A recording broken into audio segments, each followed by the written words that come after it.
Kendrick Lamar, the man who is one of the faces of hip hop, has now become one of the faces of one of the most iconic French brands, Chanel. It was announced recently that he is the latest ambassador for Chanel, being the face of the latest eyewear campaign that launched today. In the eyewear campaign, you can see Kendrick Lamar comfortably posing with the other ambassadors of the house like Nana Komatsu, Lupita Nyong'o, and Margaret Qualley. And I think this partnership makes perfect sense for a multitude of reasons. Now, this is not Kendrick Lamar's first rodeo with Chanel as a brand. In a 2023 Met Gala, he wore this amazing leather quilted jacket that was designed by Virginie Viard. In 2024, he worked with his creative studio to direct a fashion film called The Button.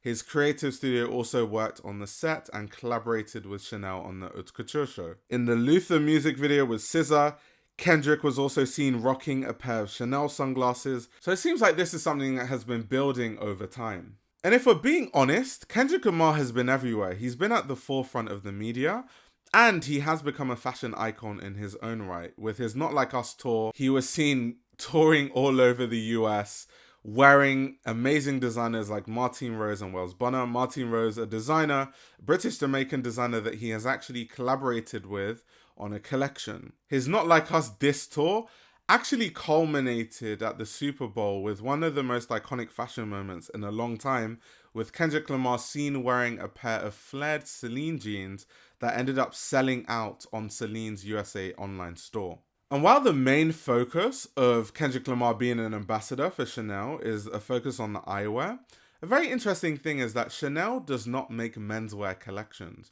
Yes, they have dressed a lot of men for red carpet, and there are men that have custom Chanel pieces. It's quite surprising that, till now they don't make menswear, because to be honest, they make really good menswear when they do make it. The tweed suits, I think, look amazing. Giveon is always seen wearing those Chanel tweed suits. He looks great. Everyone I see wear those kind of Chanel pieces look really good. I can understand from a historical perspective why Chanel does not make menswear. When you think of the history of Chanel, Coco Chanel was seen as a woman that famously liberated women in fashion. Around that time, you had the likes of Christian Dior's new look that was cinching at the waist and, in the words of Diana Vreeland, suffocating women. Diana Vreeland actually famously said that Christian Dior brought women's fashion back by many years. That's why she loved the work of Coco Chanel. She thought that Coco Chanel actually put the woman first and the woman's comfort first, designing clothing for women that was comfortable to wear all day long, but not just comfortable to wear, something that you could look chic in day to night. You could wear it one way in the daytime, you could wear it another way in the nighttime. And that's why women were obsessed with Chanel at the time, and that's why women are still obsessed with Chanel. A lot of women actually just knew how to style it day to night by looking at Coco Chanel herself, which is why she was a major fashion icon of the time. A lot of people really just bought her clothes and then copied her looks, basically. And so considering the history of a brand that really put women first, it would kind of be strange for a brand like that to make menswear. But my only rebuttal would be that most fashion brands these days are a shell of themselves in terms of what the original ethos of the brands are.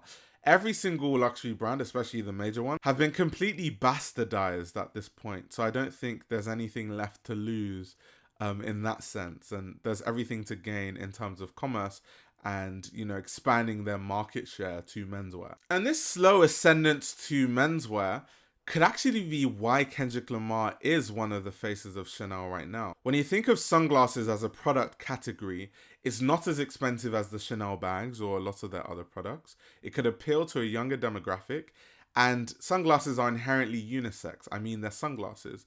So it makes a lot of sense for Kendrick Lamar to wear them and actually be the face. Because you think about it, even I work in fashion, I wear all kinds of stuff. And still, when I think of Chanel, I just associate it with women's wear. So if I wanted to buy stuff, Chanel wouldn't be a first choice, because I just don't think that I'm the target customer for Chanel. However, when you have Kendrick Lamar as one of the ambassadors for the brand, it might lead a lot of hip hop fans or people that never would have considered Chanel to actually consider buying the eyewear, or actually looking at the eyewear, going into the Chanel shop, seeing all the other stuff that they sell, and if there's something potentially that they could buy for themselves. So I think that this is definitely something that could be good. And it would be interesting to see if Chanel is really just A/B testing the interest of Kendrick Lamar wearing the eyewear to see if there is a viable market for Chanel in the realm of menswear. Another shift that I find particularly interesting is this shift in branding of Chanel. Chanel is a brand that was very famously whitewashed, especially at the time of Karl Lagerfeld. And so this shift to working with a lot of black actresses and a rapper in Kendrick Lamar is just very fascinating, and it's very interesting. Of course, they have a new designer, Matthew Blasi, and he is someone who was the former creative director of Bottega Veneta, now replaced by Louise Trotter. But the interesting thing is that I think that Blasi is someone that is very tapped in with the culture. You look at the old Bottega Veneta shows when he was there, and you see the likes of A$AP Rocky, Mary J. Blige, Lil Kim on the front row. So he is someone that is very in touch with different cultures. He, taps into different cultures, whether that's the reggaeton scene, the hip hop scene, and he really invites them into the world of luxury. And he did that at Bottega, and I think he's bringing that cultural cachet that Chanel just never really had to Chanel from Bottega, and that's a big reason probably why they hired him, to bring in a new audience that they don't have. A lot of these luxury brands are looking for every which way to increase their market share, and how best to do it than to start inviting people into the brand that were not welcome before.